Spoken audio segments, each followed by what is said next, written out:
په ایران کې د حکومت ضد اعتراضونه درېیمې اونۍ ته رسېدلی.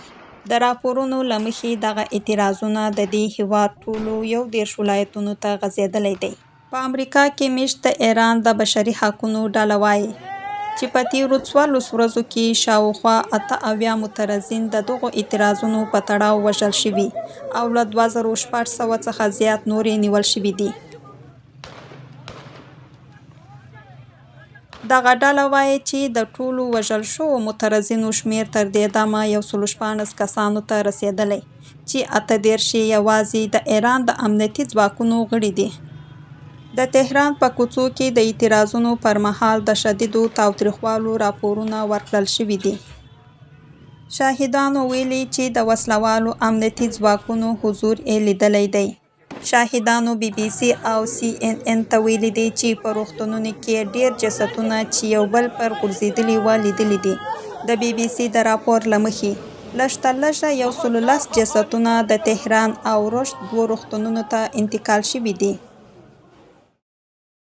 بلخوا د امریکا ولسمشر ډونالډ ټرمپ اعلان کړی چې واشنګټن د ایران خلکو سره د مرستې لپاره چمتو دی، خو د مرستې څرګندولو په اړه یې نور جزئیات نه دي ورکړي. هغه مخکې خبرداری ورکړی و چې که د ایران امنیتي ځواکونه معترضین ووژني، امریکا به ایران په نښه کړي. امریکایي رسنیو هم راپور ورکړی چې ټرمپ د ایران په وړاندې د احتمالي پوځي ټاکنو په ارزونه بوخت دی.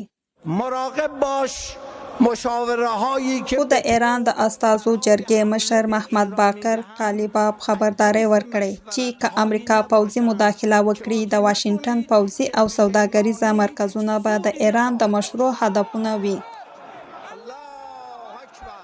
بدان که در صورت اقدام برای حمله به ایران هم سرزمین اشغالی و هم تمام مراکز و پایگاه‌های نظامی و کشتی‌های آمریکا در منطقه هدف مشروع ما خواهند بود.